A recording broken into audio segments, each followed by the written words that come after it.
the true magic at work is creating a work day where you're giving people the right doses of brain chemicals, so they achieve a task, they get a shot of dopamine, or they have a social engagement, they get a shot of serotonin, those kind of things.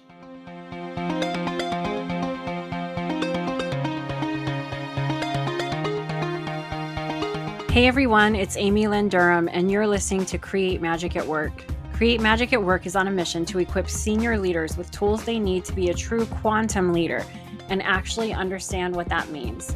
Improve employee engagement, retain top talent, and transform your workplace culture to have less drama and stress. So let's start making magic.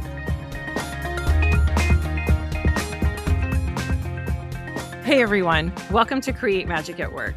Today, I am excited to bring author and thought leader Brent Kedzierski to all of you. Brent is a sought-after keynote speaker and thought leader on a mission to improve the human condition at work, one experience at a time. Not surprising why he's on Create Magic at Work just by me reading that one sentence in his bio. As the senior program manager at Hexagon, an international industrial enterprise solutions organization, Brent's pushing boundaries in the design of human-centered connected worker ecosystems, which prioritize designing technology to enhance and support the worker's experience, amplify skills, and foster seamless collaboration between humans and machines. I love that. We talk a lot on Create Magic at Work about keeping our humanity in the age of AI. So this is really cool that we have Brent on the show today. He's played a pivotal role in revolutionizing human performance across some of the most critical sectors, including the Department of Defense, the executive and judicial branches of the U.S. government, aviation, healthcare, and nuclear. Brent's influence has shaped how these industries approach human potential, safety, and innovation. With 35 plus years of experience, he's been a go-to expert featured in top publications like Harvard Business Press, Workforce.com, and BBC News. His insights cut through the noise of the digital age. Oh, I love that because I think a former guest, Susan Furness, mentioned we're content obese and information starved. So I'm so glad you're here, Brent, to help us cut through the noise. Passionately advocating for reclaiming human centricity amid today's messy digital transformation. Brent, so glad you're here. Welcome to Create Magic at Work. Amy, thanks for having me on your show. I appreciate it. Yeah. So can you maybe just, I know that was your bio that I share with everyone, but can you start off telling us a little bit more about yourself? Is there anything else you want to share with the Create Magic at Work community? Sure. I'll tell you my story, try to do it, quickly. I grew up in a suburb of Pittsburgh, and I could look out my back door and see the steel mills and the smoke going, and all of my family members, and I did a lot of genealogy, and, they were all mill workers. And so I grew up with that kind of community of mill towns and how the sociology of industry worked. And as I went through high school, I had kind of mill jobs or very manufacturing type jobs, and I worked my way through college with those. And I was always fascinated about why some people liked their jobs, why some people hated their jobs. And I went to college and got degrees in, industrial organizational psych and training. And I ended up having my entire career in this field. So nothing except the, behavioral analysis, job performers, and the psychology of work, and sociology of industry. And I collect a lot of things, like I'm an historian, so I collect a lot of things about, the old mill towns, and, how they did things, and how work evolved over the decades, and, how have we gotten to where we're at today. So anyways, I started doing all the work in the government in DC. Then I worked my way into Shell.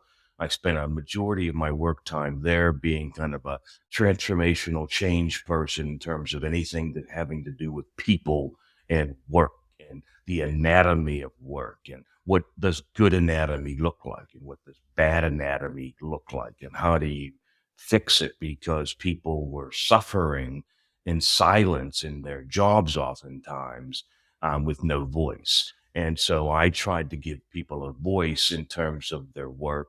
And this was all in the era when quality improvement and productivity and business process reengineering and all those things were going on until we got into the era of, the war for talent and bring the best people in, but we brought them in, but we didn't take care of them and the best people left. And now we're in this age of experience and the work your experience. I'm glad we're finally evolved at this level after, 100+ years of true industrial work. And so that's where I am at today. And I'm with Hexagon and I try to help them bridge the gap between technology and humans and how humans see technology and how they benefit from it in their work lives. Thanks for kind of painting that picture of the workforce and how it's evolved throughout the years. So you're saying it's an experience place now. Can you tell us more about what you mean by that? Sure. I mean, there's a human experience cycle at work. It starts with, you have an expectation that you're going to do something. And this is typically based on your past experiences or things like that. And then you actually do the work and you either have a good experience where things flow well, you get the data you need, people are cooperative, things go relatively well, or you have a bad experience, a bad anatomy where decisions are slow, you don't have the resources or tools, you're not given the time, you're given competing priorities, you're given poor expectations and performance feedback.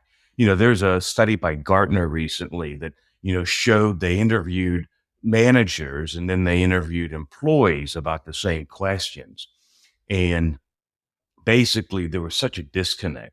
They would ask them the basic questions about the human experience of work. Do you get clear performance expectations set and good feedback? And the managers say, well, they certainly do. And the employees would say, no, we don't. It's very ambiguous and there's always competing priorities and we don't really know what to do. And they would go on to things like, do you have the right tools you need? Is your work offer you flexibility? And the managers would say, yes, of course we do. And the workers would say, no, we don't have the flexibility that we would like in our jobs. And so it would go on and on. And you get the right training and support. And, are you properly motivated or incentivized to do your work? And, a lot of work in companies today is very, it's disenfranchising, because sometimes the best people get labored with all the work. Some people get marginalized because, Betty is the best and most trusted at doing this admin work. But Betty doesn't want to do admin work all her life, but they keep giving it to her because she's the best at doing it.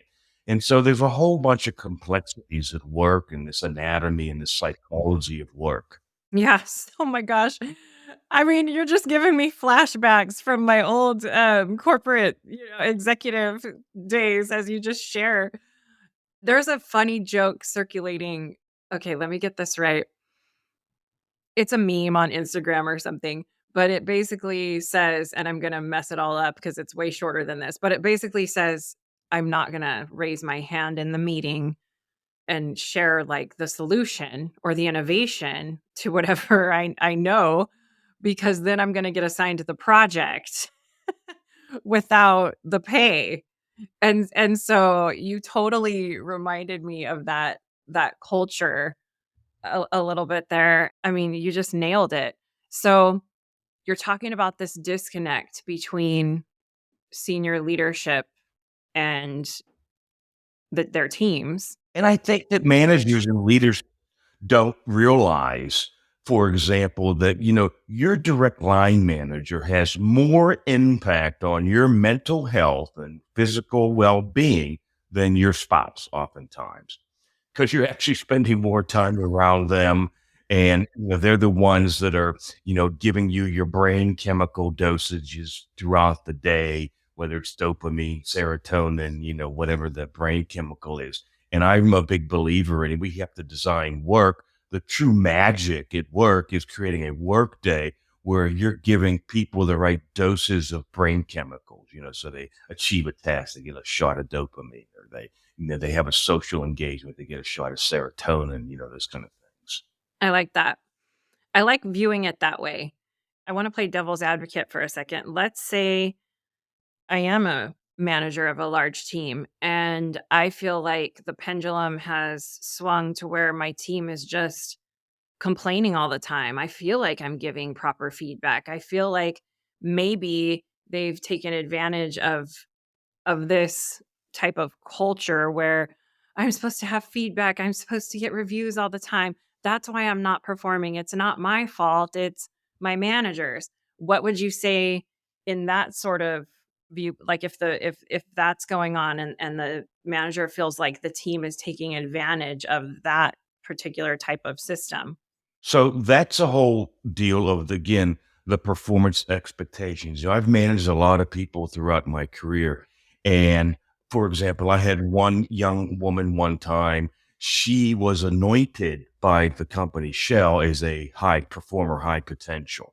And oftentimes when people in Shell got anointed with this high potential rating, they had a halo effect and nobody could touch them. Nobody could disagree with them. And they might be 26 years old and she was a prima donna. I was spending 80% of my managerial time of a staff of about 15 people that I had at the time on her. And I finally had to sit her down and say, you know, these are the job expectations. These are the allocations of time that a good leader will spend on staff, in terms of coaching, developing, support, and this is how a good system works. You are being a disruptor in that system, which is impacting everyone. So, that was one individual level. Now, I think you'd asked me the question, well, what if the whole team is doing that? Then I think you've got a problem that you've got to diagnose that that leader is not setting clear expectations about the anatomy of work and the expectations of the people. Does that make sense to you? Yeah, resetting the expectations to make them really clear for the team. I think that's a great call out. I want to talk about feedback. We've had some amazing episodes on Create Magic at Work, one from Dr. Aaron Tobacco, who has a next level feedback model. It's beyond anything I've ever seen in the corporate space.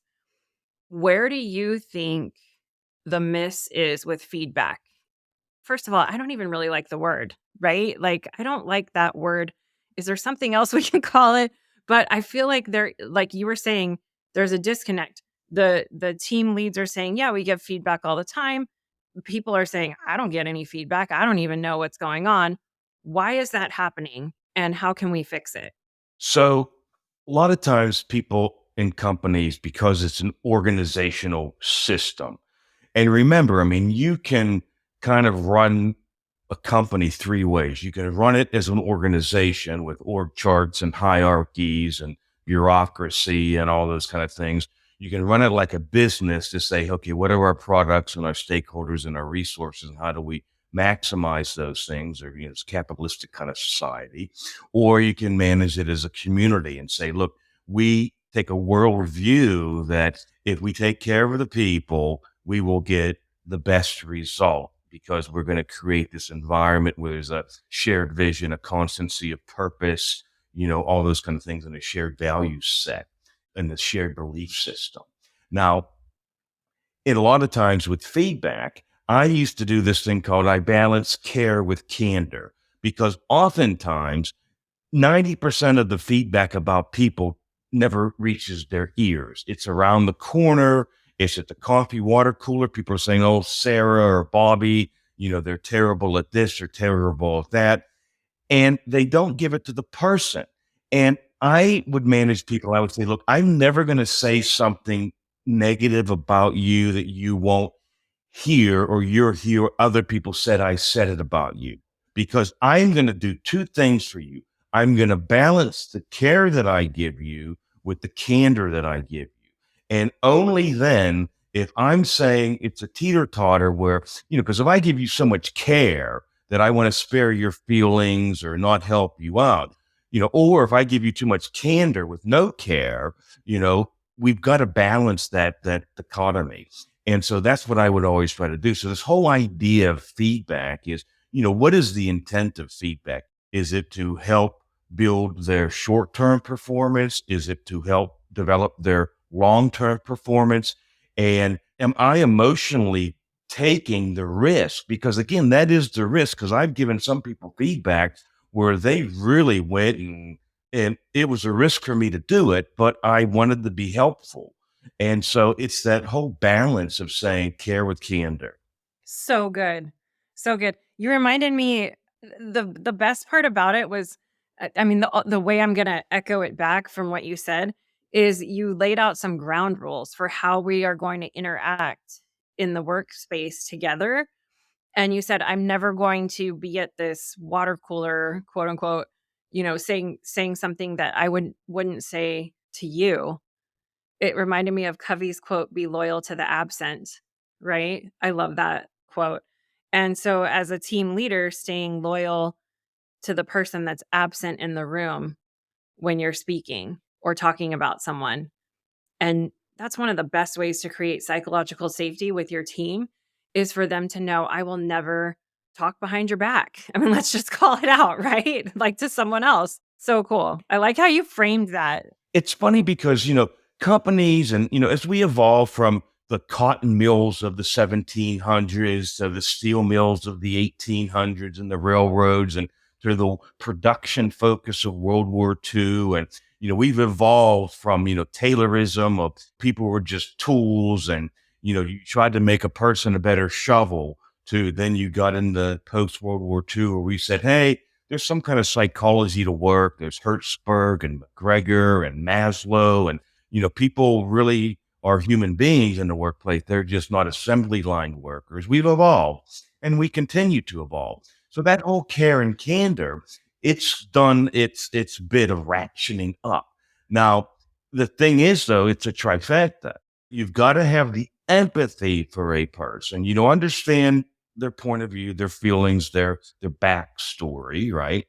And that's the foundation of compassion. It always, how are you connecting and are you connecting properly on the emotional level with others? And then are you aware of their story, the difficulties that they're having, and you always got to step because again, the old saying, I'm not in their shoes, or I don't know what their home life is like, or their other things that they're not saying to me, the unspoken under the iceberg, under the water. But the third thing of this whole care and candor is you've got to do something. You got to have action. And compassion involves putting yourself at risk for the other person and making a proactive element and take steps to help them, whether it's to relieve their suffering, to open up their eyes, to show them another perspective to view their situation from. So it's that whole thing of the kindness, the tangible assistance you can give someone.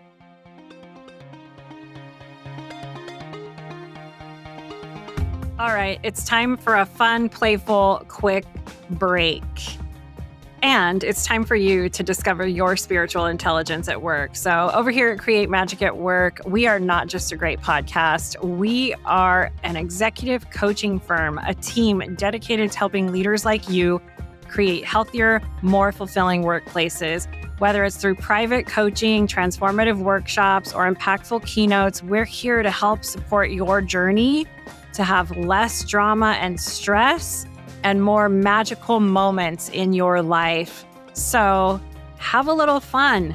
Take our quick quiz in the show notes and see where you stand. Discover your spiritual intelligence at work. Click on the link in the show notes and reach out to us for support if you need it. Sending magic to you. That is also something great, a great call out. One of the skills in spiritual intelligence is making wise and compassionate decisions. And one of the key things to skill build in or practice is exactly what you just said, relieving someone else's suffering, but not taking it on for yourself. That's the compassionate leader. I've talked about this before, but I also see a lot of leaders confuse compassion with empathy, and they often will take on other people's suffering, and then that leads to burnout, or they take on other people's work. And the compassionate leader, you almost like literally described it. I hope everyone hits rewind and like re-listens to it, because you can recognize things and alleviate the suffering without taking it on yourself. You just gave another kind of story or angle to look at it, because we talk about it a lot on Create Magic at Work and we play around with these concepts. I want to ask you about your blog series. You have a blog series on advancing the human condition at work and setting new standards for that. And I'm just curious, what are some of the, can you share maybe one or two things that you just feel everyone needs to hear in regards to having this human centered, connected worker ecosystem? So at the first level, there's strategy. So what is the organization trying to do through people? So whether it's better productivity, quality, safety, whatever those things are.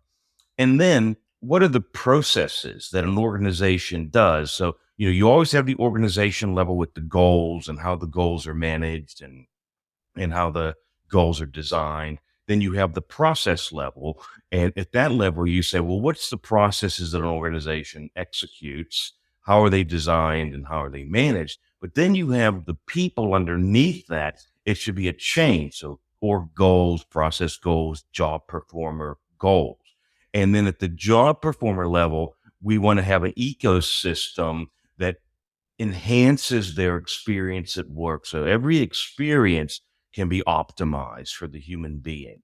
And the way we do that is, work processes start like a hexagon. We have like 5 levels of work processes that go from the business process, which is a big thing with lots of players and matrix and cross functional things. And there's goals that help humans at that level. And then it goes all the way down to the actual process step. So we take a look at the engineering of work through those lenses to say what solutions can help people at the process step level versus the workflow level versus the larger business process level. Then we look at what technology, because here's the big thing in industry today, and I think your executive listeners would get this, that, there's this challenge between the failure of digital transformation. And now it's like at 80%, it's gone up to like 90% of digital transformations failing to deliver the intended results or any results or having any kind of economic benefit versus the cost. And what we need to do through that is say, well, the reason they're failing is because we butt heads with the technical designers of what they want the technology to do and how the employees receive it, embrace it, adapt with it, and see it as an advantage. And that hasn't been happening a lot of times because we live in these organizations that, there's an old rule about what's called quality function deployment. It's like if you build a car, one engineer wants the car to be luxurious. So it's heavy doors and, big lights and all this thing. One engineer wants the car to have great gas mileage. So they don't want heavy doors. They want light doors and they want thinner tires or, and then one engineer wants it to be really safe. So they have another thing.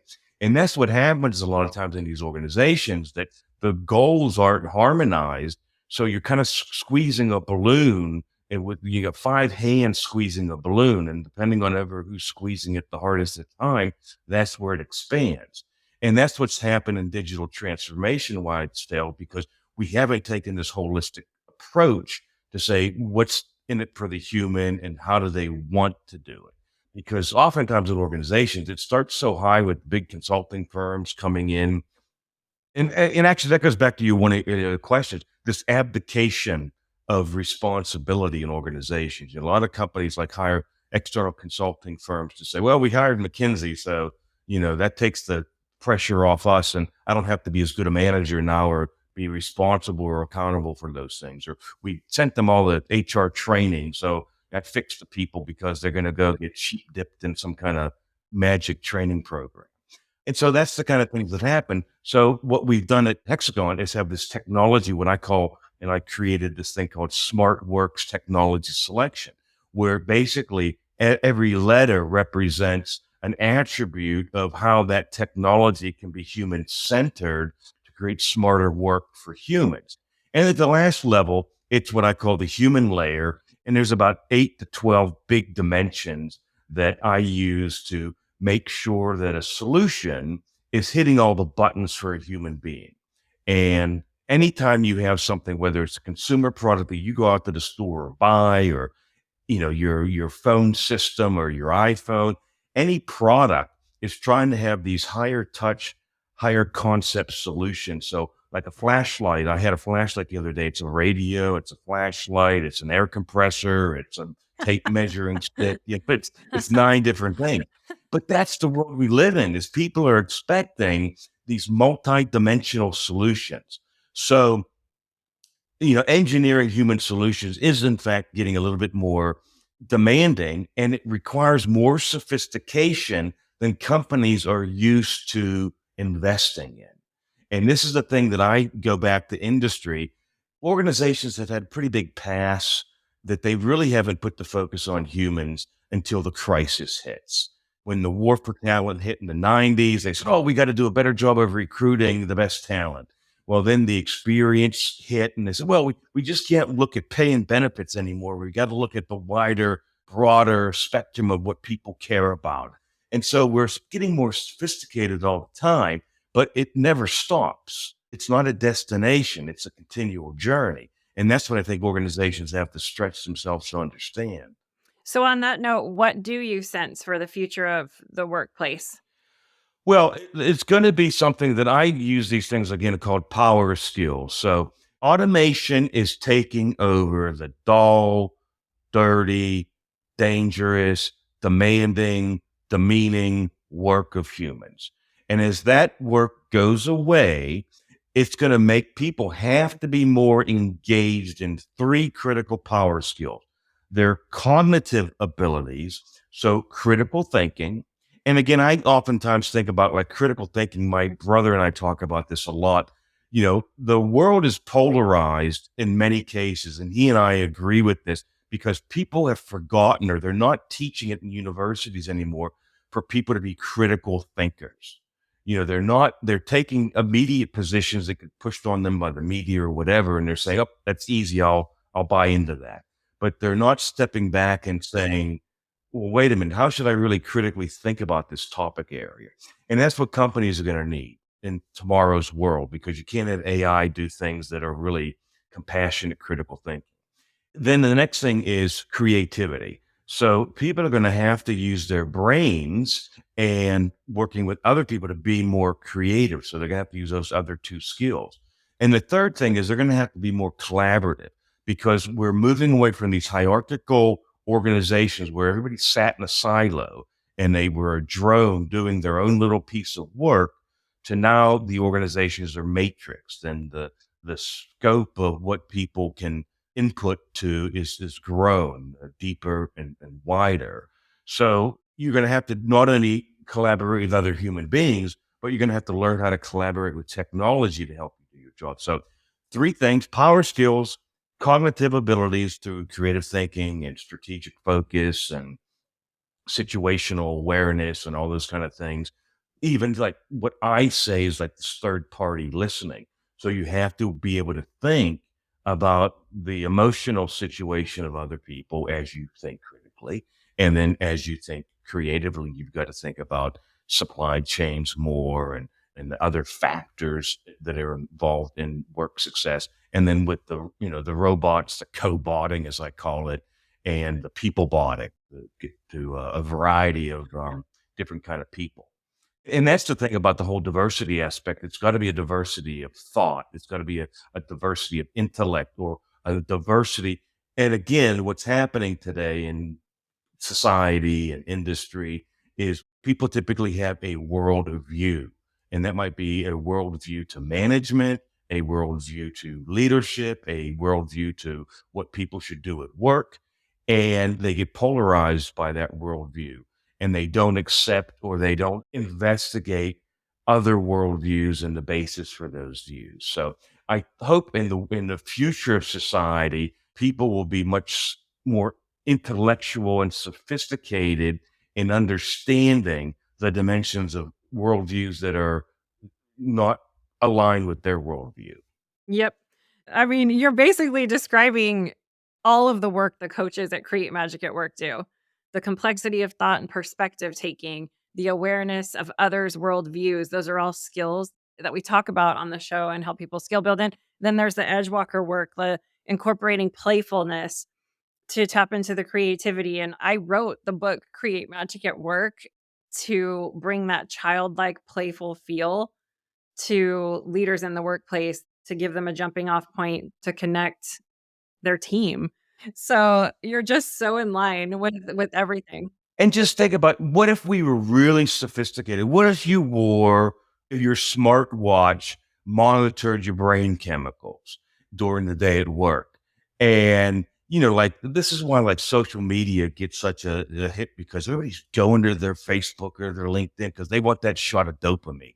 It's a dopamine world that we're living in today, which is good and bad, because it distracts people and it makes people crazy and they want their likes and their whatevers. But if I'm designing work, people starting a task should trigger the reward chemical dopamine, right? So it's going to kickstart their motivation. Then when they complete a task, that's a big mood regulator. So, it contributes to feelings of satisfaction, and that helps the well-being. And then you get the endorphins and you get the GABA, that helps kind of the regulating somebody's anxiety. So I envision a day where work engineers, work management engineers are going to say, not just the engineer tasks so they're efficient and effective, and we fix the anatomy of work. So better decision making, less delays, less bottlenecks, less all the things that frustrate and agonize humans at work. But they're also going to be designing work that says, hey, okay, well, what part of this task is going to give them a shot of dopamine or oxytocin, to the love hormone, what is going to give them a boost of open-mindedness with serotonin and the social aspect of the job. And I think that's we're going to get to, when my son's in his, 40s, we'll get there. But I think that's what people have to think about, because again, the days of Betty, when I started to say, she's stuck in her little cube with stacks of papers because she's the best at doing it, and she just keeps her mouth shut, and everybody slips the paper under the door, she keeps doing it. Well, her brain is not happy with that. Yeah, so good. Thanks for that tie-in. Okay, we are at the part of the show where I pull a card for everyone listening and for you and I. This is going to be a message for everyone today. If you're listening, if you're driving to work, if you're cleaning your house, this message is for you. Let's see what we get today. We got motivation. The deck is actually on an app called Deckable, and this is what the card looks like that comes up. And so it's the illustration on the card is turtles going to the ocean, and the affirmation is, I stay mentally strong when faced with adversity, knowing that success is the only possible outcome. So, for everyone listening, I stay mentally strong when faced with adversity, knowing that success is the only possible outcome. Brent, what's one thing we can do to move out of our comfort zone with everything that we talked about today? What's one thing we can do to move us out of our comfort zone? Well, I think, again, I mentioned to you earlier that, I do this thing about the whole person competence, So people can do 6 things in their lives. They can increase their knowledge, and that helps them understanding other worldviews or whatever. They can increase their skills. So that's, what are they able to do?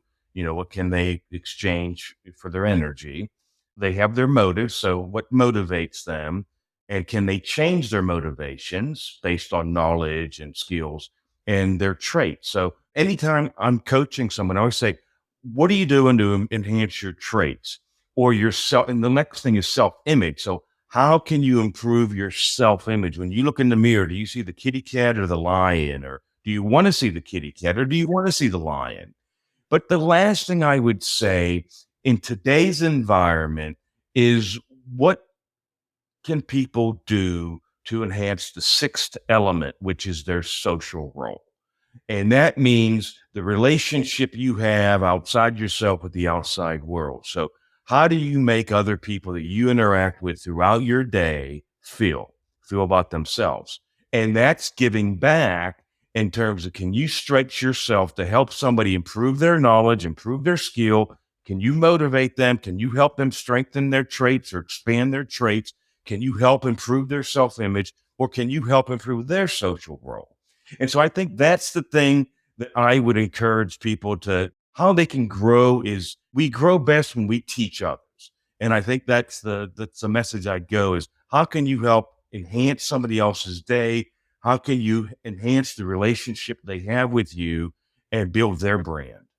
So good. I love where you took that. You took it from high self-orientation with motivation to low self-orientation, where it was having that ripple effect of motivation for everyone. I love that's such a unique answer. We haven't gotten that before. Thank you for sharing Yeah. that. Remember, the biggest thing that I've done is this trust equation. So, the trust equation by I think it's Green. What's your credibility, reliability, and the intimacy you have with somebody or can make that connection over the one big thing that'll drive and kill relate is that self-interest. So if they feel you're more interested in yourself than them, that kills it. Yeah. Love it. Brent, thank you so much for being a guest today. If people want to connect with you, how can they connect with you and reach out to you? I think the best connector today we've got is LinkedIn. And I'd love to know the people that connect with me.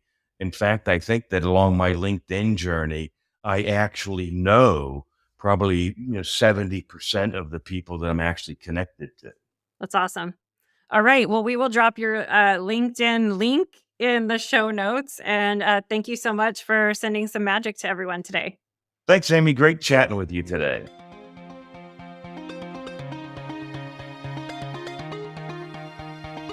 I want to thank each and every one of you for coming back every week to listen to a new episode of Create Magic at Work and really helping to support and advocate for healthy leaders, workplaces, and lives for all of us.